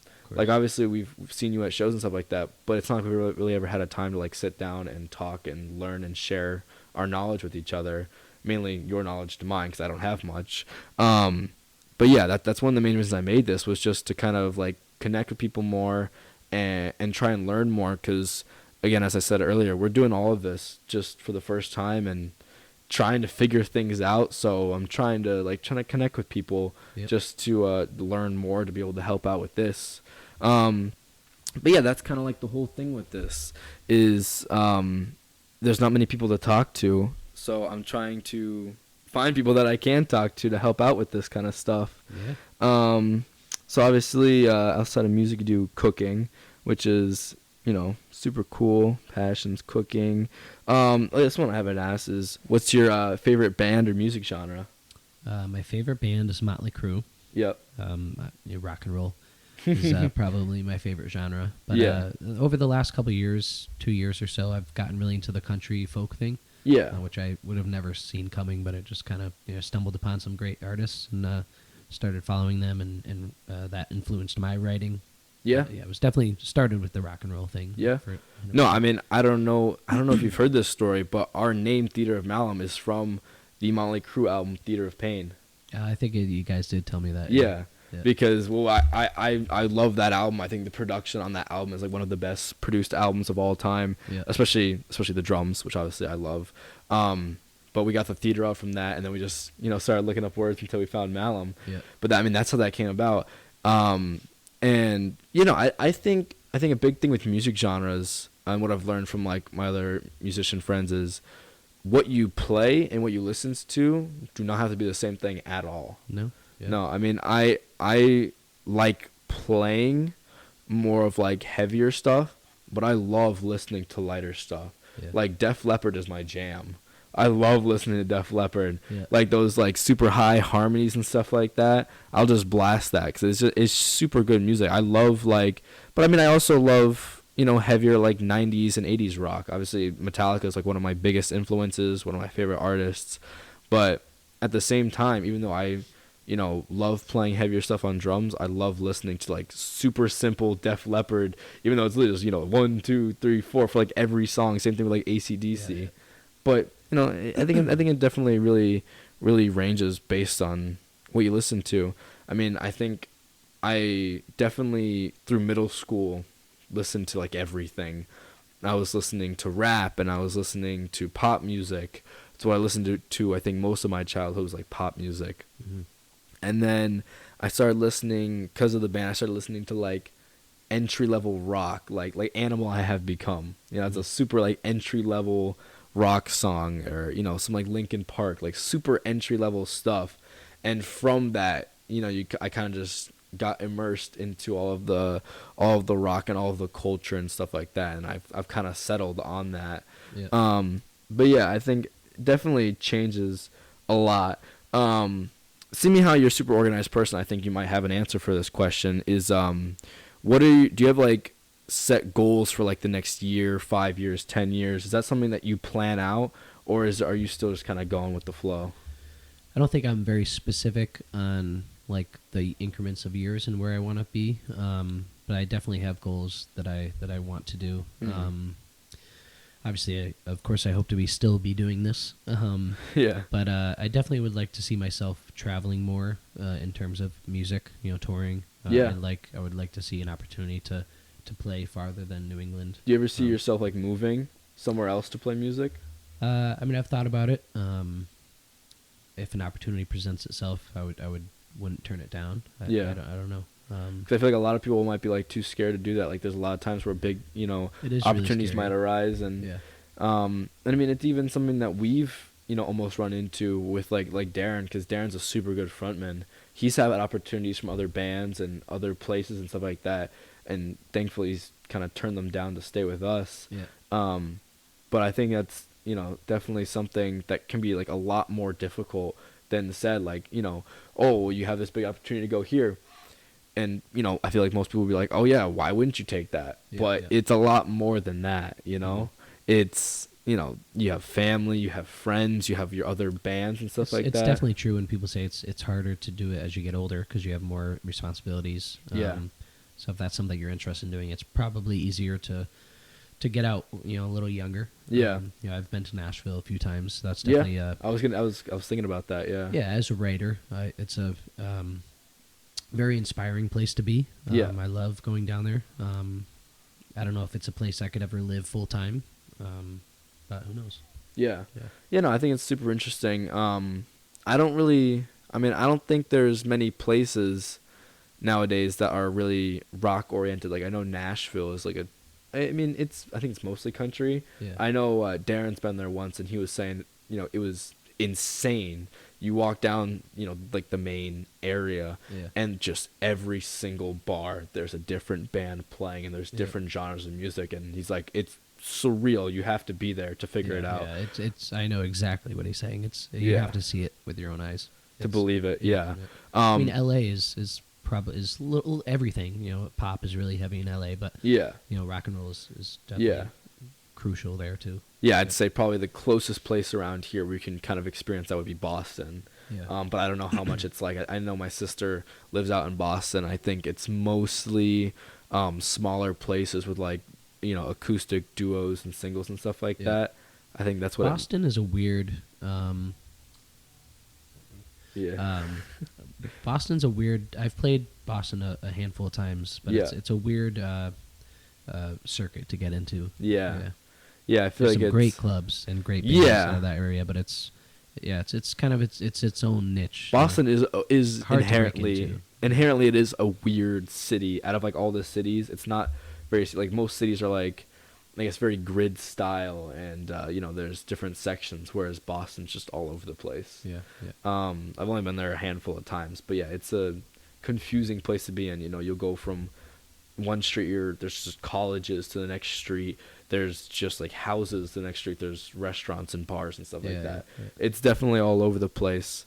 I don't know. I mean, again, as I said, we haven't really branched out too much. We would love to play some shows out in Boston, Yeah. some shows up in New Hampshire, because I know there's a lot of stuff that goes up in like southern to eastern New Hampshire, like Yeah, like yeah. Wally's and stuff like that. That's a place that we definitely want to get into. Yeah. And there's a couple of places in like Manchester and stuff like that. I'm pretty sure there's a big arena up there. But yeah, that's definitely one of the places we want to get into. New York's a really big state, at least Yeah. for around here. So there's northern New York and southern New York and New York City and everything like that. So it's all over the place. But I mean, I know like for example the AC/DC band around here. 2 of them live in like I think Massachusetts, and 2 of them live in Pennsylvania. Yeah. So they're playing shows around here, and then they're playing shows out in Pennsylvania. Cool. So I know that's definitely like an interesting dynamic. I've been to Philly. It's a weird place. Yeah, I played there once some years ago. Yeah, went there last year, and it was interesting. Yeah. Very interesting place. This is very ironic because I kind of was writing questions about music, and then I was writing just like random questions. But you mentioned earlier that you love movies. One of my questions on here was, what is your favorite movie? Oh God, there's so many. Some stuff that I've loved forever is The Waterboy. Familiar with that? No. Adam Sandler movie. Oh yeah. Ace Ventura. I love Jim Carrey. Grew up watching Yeah. him. But I love like some of the newer like a lot of the movies you find on Netflix and stuff. I Yeah. watched some great ones Yeah. recently. Just watched that Saltburn movie. Gotcha. Yeah, I've heard some stuff Very about that. very strange movie. Yeah, it sounded weird. I work at the movie theaters, Oh yeah. so newer movies I know about because they're in rotation and we have to deal with them and stuff like that. Yeah. But yeah, I don't know. Older movies are interesting because like the effects definitely aren't as good. Yeah. But there's a certain like aspect about them that kind of especially like movies from the 80s where they try and push how 80s they are. Yeah. You kind of get that like nostalgia feel of like, oh wow, it was really really really different back then. Yeah, some things don't age well, of course, but Yeah. I mean, legendary movies are legendary for a reason. Yeah. I've been trying to go back and watch some of those really popular movies that I haven't seen. Yeah. And they're great. Yeah. But then there's newer movies that are, the effects are insane and the productions in them are insane. Like we were actually talking about this the other day at my work. The Avatar: Way of Water. I don't know if you saw it, the second movie. I have not, no. Incredible movie. Yeah. Like it picks up right where the first one left off. So Yeah. even though they're like 17 years apart, but it picks up right where the first one left off, and it's like the same plot. It doesn't change a bunch, so it's definitely a good second movie. Cool. But in order to record that, obviously recording underwater movies is super difficult. To like CGI and stuff like that, it never looks real. But what they did was they made this like swimming pool. It was obviously shaped, to look like this area, Yeah. but it was like the size of 4 football fields. Wow. It was huge, and it was to record like just these scenes and stuff like that. But it was to make it more realistic, and the actors are wearing those suits with like the dots and the green screens on them, but they were doing it while swimming, and it was huge production. There's some videos on it that you can look up, and it's crazy. But no, I think movies are definitely interesting. I love music movies, like the Queen movie. I've seen that like 10 times. I liked that a lot. Love that movie. I'm trying to think of some other ones. I watched the Whitney Houston movie when it came out. That one was interesting. I love watching those movies because they're always really real about the stuff that goes on. They don't sugarcoat things. It's always really real. Same thing with the Queen movie. It's really real and in your face and stuff like that. I'm trying to think of some other. I know there's some other ones out there. there. The Motley one, The Dirt. I didn't. I think I've seen it pop up, but I haven't watched it. That's, I mean, it's so awesome. Yeah. Well, there's also the Beatles movie, not like the documentary on Disney Plus, but the movie that came out. That one was a good one. Which one was that? Yesterday. It's the one with the guy that. Yeah, he like. Yeah, like I haven't seen it. But there was some weird thing where like the world forgot about like half the stuff. Interesting concept. Yeah, but then he like just decided to try and remember all the songs, and he became famous off it because they were good songs. Yeah. But yeah, that one was super interesting. I love music movies, especially I love hearing them in like theaters because the audio is just so good. Yeah. To hear that stuff, or even like other music movies like the NWA movie. I don't know if you ever watched that, but that's another one that it's super real and in your face and doesn't sugarcoat things at all, especially that one. But those ones are super interesting because you get to see like live productions, but like really good. Yeah. Like I know Metallica earlier this summer, they were doing their 72 Seasons tour with their new album, and they decided to, when they played in Texas, they were broadcasting because they record everything. But they did this with a little bit more quality, and they broadcasted it to movie theaters, and you could buy tickets, and you could watch it live. Nice. And yeah, it was super cool. It was like watching the concert like you would like at home when they upload the videos. First off, you get to see the whole thing, and it was only $20, rather than, I think I'm planning on going to see them when they play in Foxborough. I have tickets to Gillette. Yeah. Gillette, yeah. Night 1 with Pantera, I think. Yeah. I want to see both nights just because I would hate to go one night and then the second night they play like one of my favorite songs. Yeah. So I want to go both nights. I think for like just the not the pit, like the center pit, but like just the around the stage, not the seating. For both nights is like close to 500. And it's like, golly, because last time I saw them was 2022 when they played at Boston Calling. And that was like the first big festival I've ever been to. Yeah. And yeah, that was crazy. We all of us in the band and all of our parents went, and all of us in the band, they weren't going on until like 9:30, and we went up to the stage they were playing at like noon. Wow. So and it was in like June, so it was like 90 degrees out, blazing sun. And we were standing there with like no water, no food, no drinks, nothing. Man. Obviously amateur moves on our end, but we got such a good spot. We were like 20 feet away from the stage, Yeah, maybe. that's cool. Even in the videos that they uploaded, obviously if you pause at the right time, you can see us in there. It was crazy. Nice.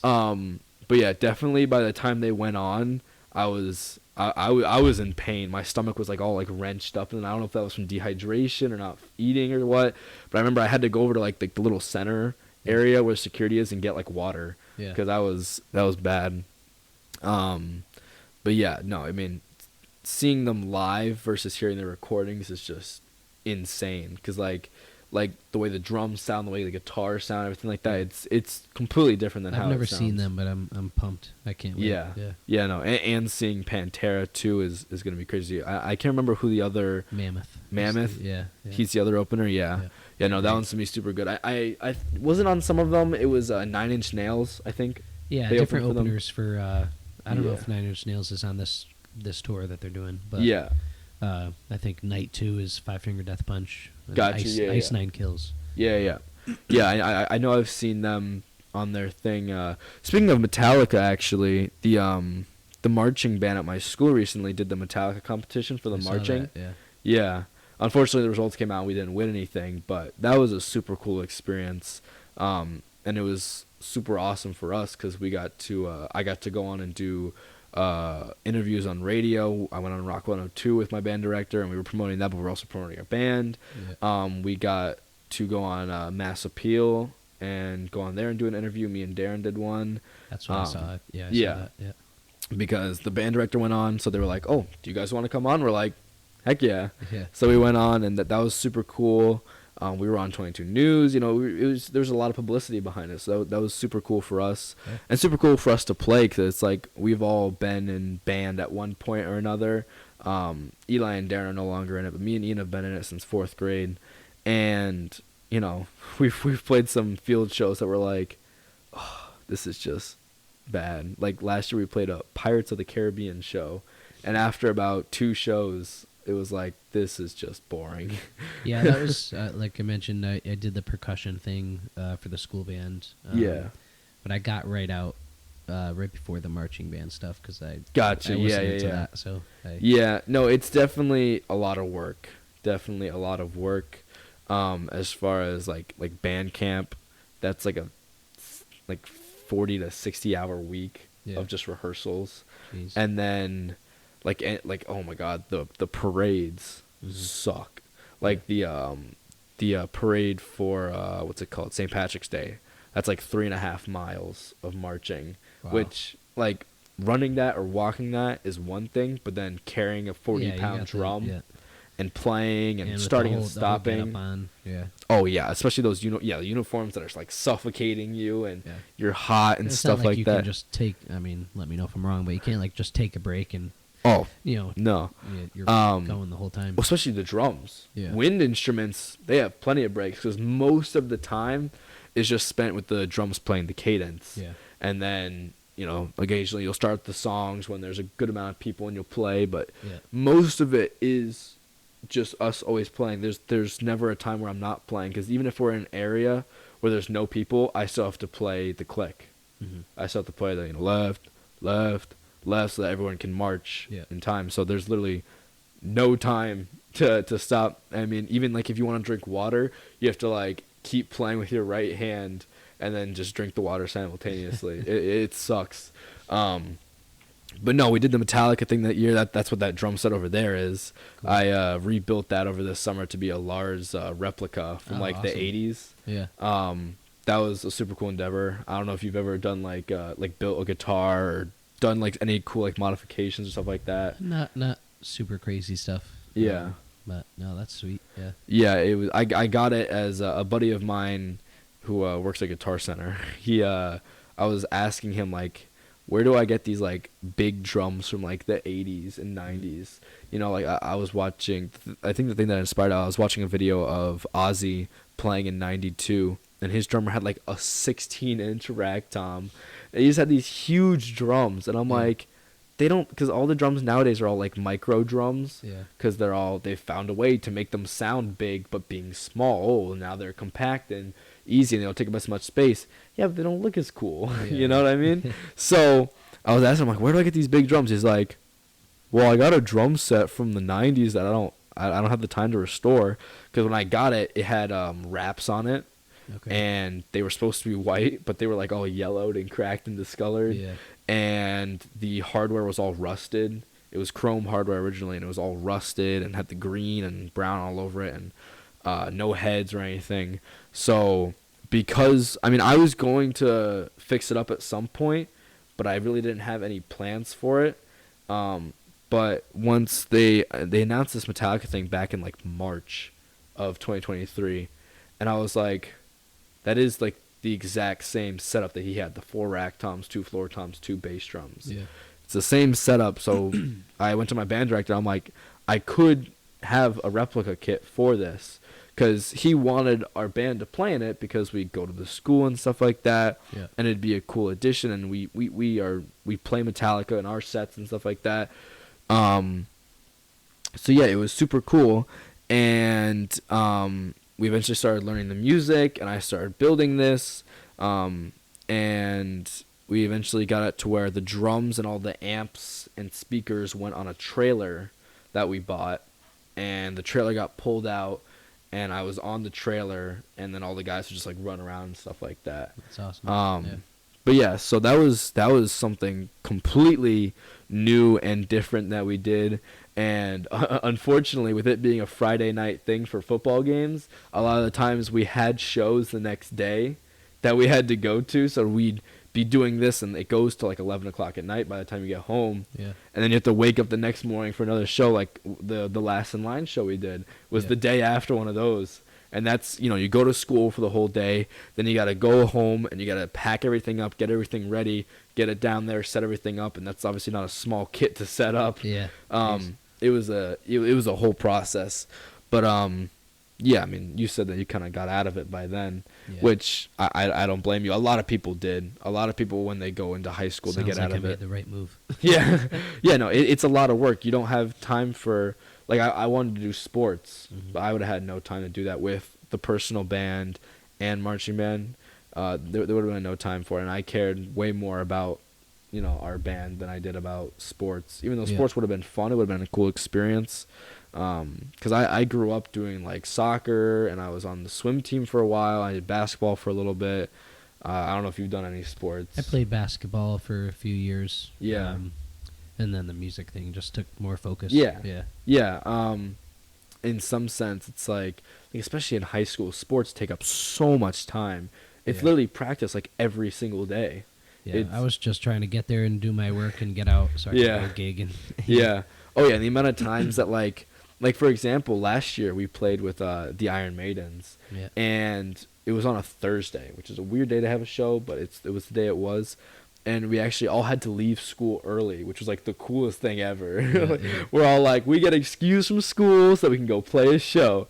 It was the coolest thing ever for us, and we were loving it. And then that's one of the best things is like when you play a big show, and it's just like super exciting. There's some shows that it's like, yeah, it's exciting, but it's not like you wake up nervous and you can barely eat and you're super excited and stuff like that.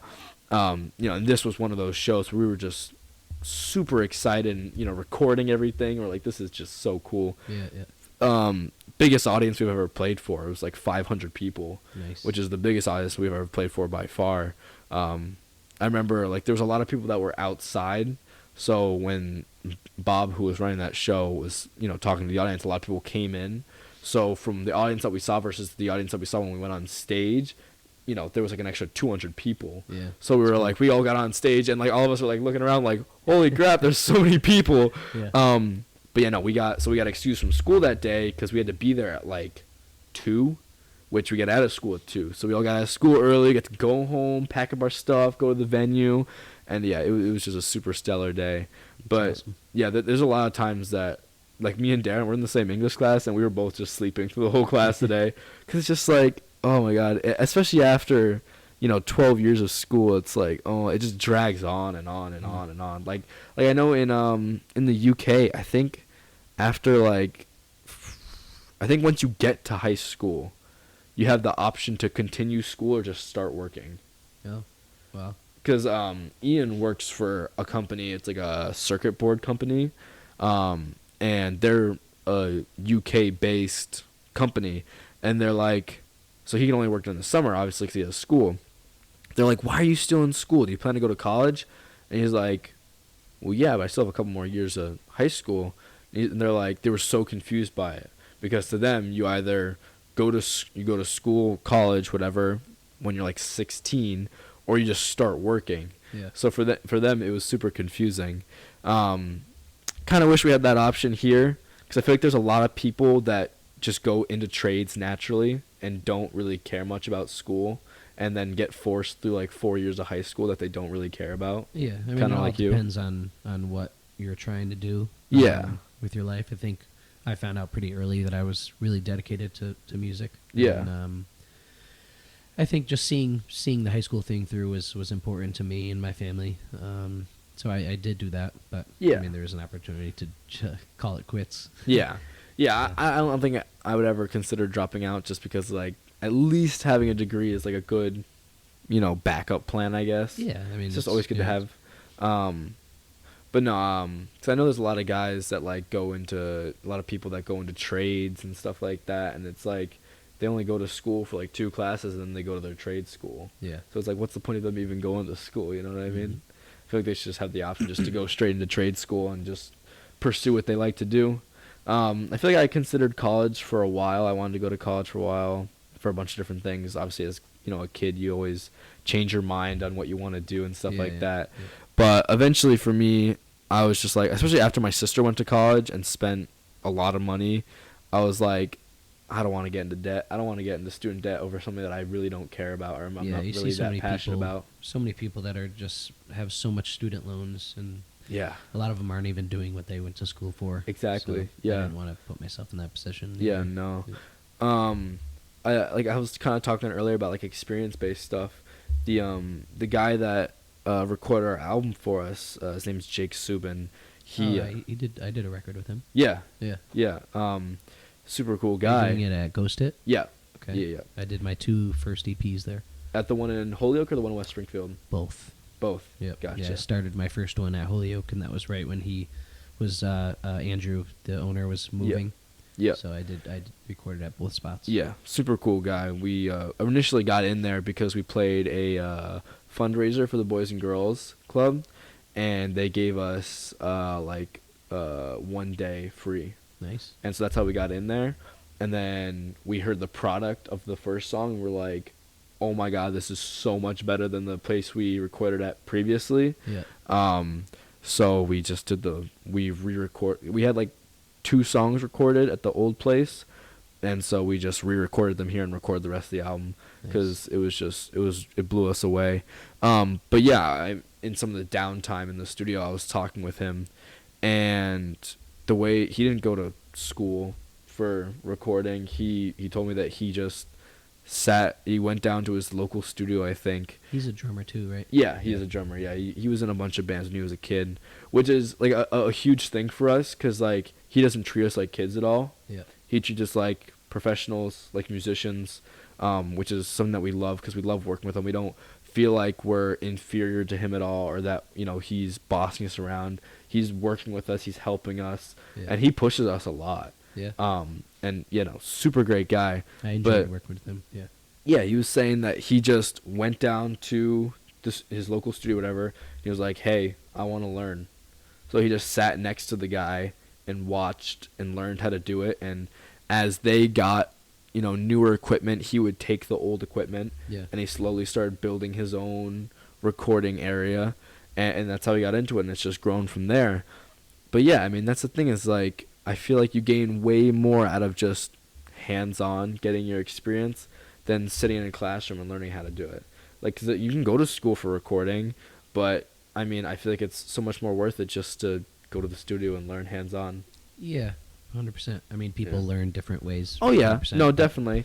And I mean, I don't like shun people that go to college at all. Like, I feel like it's definitely useful in many things. Like, you're not going to become a lawyer by just showing up to a court and watching. Like, obviously you're not going to be a doctor by just going there and watching the doctor work. Yeah. There's definitely a bunch of different things, but yeah, I mean, certain things, I think I tend to go more towards hands-on things, And then the way to learn hands-on things usually is just to do it.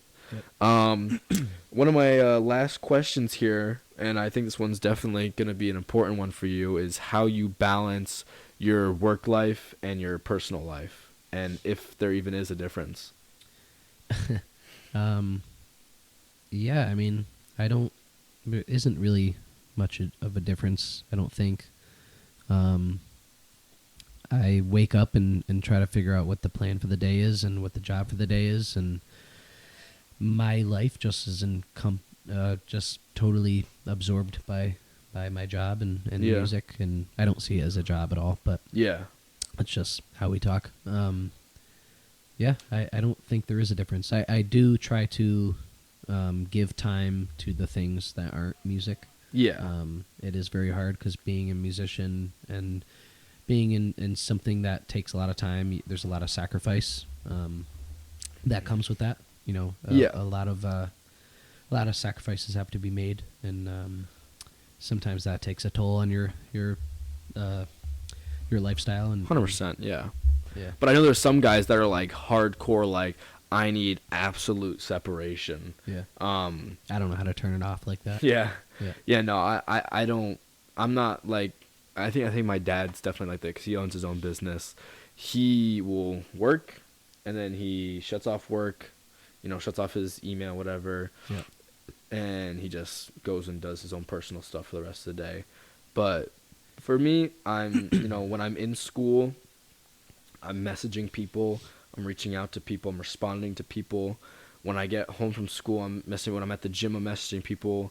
When I'm, sitting around playing video games, in between rounds, I'll be on Facebook and on Instagram perusing, and just that is a lot of it. It's just going around and just looking at stuff, seeing what's going on. Staying up to date with everything. Staying up to date with what's going on. That's a huge thing. So I spend a lot of my time just looking around, and if I find something, I'll reach out and stuff like that. But yeah, I feel like I don't really have much separation in that fact. And I mean, I do consider like the band a job, even though we don't really pay ourselves from it. We kind of just put the money back into it to fund it, to make it bigger and make it more successful in a sense. Yeah.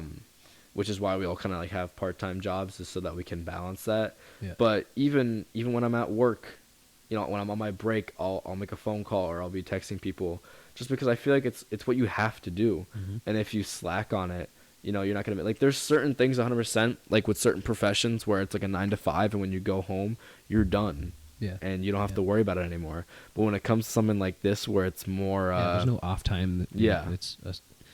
It's a brand. It's a small business. All those people.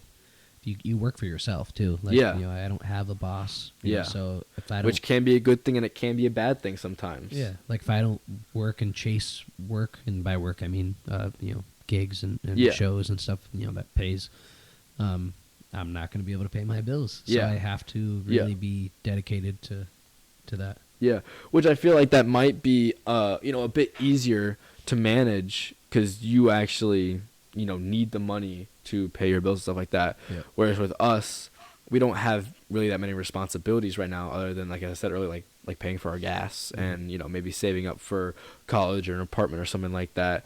But I mean, at the end of the day, yeah, it's a lot more stressful probably for you than it is for us. But even still, I mean, I'm always trying to find opportunities and stuff like that. Everyone is always trying to find opportunities and suggest things, because we do want this to work out. We want it to be our full-time profession and stuff like that, which is, we know it's not going to be easy. We know it's going to be a lot of work. Yeah. One of the big things is that we don't necessarily know what the work's going to be, and we're figuring that on our own. Like we've talked about before, having like a manager maybe, but with the cost of that, it's better just for us to figure it out ourselves. Yeah. I think that only makes a difference when you're at a certain level. Yeah. And that, I don't mean that by like higher than where you are at now, but there's so much work to be done just independently. Yeah. Like myself too. There's so much that I can do before I get to the level where that would make more sense financially, and just because I need like something to deliver on. Yeah, exactly. You can't just be like, well, here's some talent, but no fan base, or And no a manager is not going to want to work with somebody who doesn't have all the pieces together themselves. exactly. Yeah, there has to be a good opportunity for them outside of money, obviously. But yeah, I mean, I think that's everything I really had to ask. I really appreciate you coming on and talking with me, and hopefully we get to talk again in the future. Yeah. Thanks for having me. Yeah, no, 100%. Again, Sage King, everything will be in the bio, all of his links, everything like that. You can send them over to me, and I'll make sure to get them in there. And yeah, thank you for watching, and appreciate it. Yeah, of course.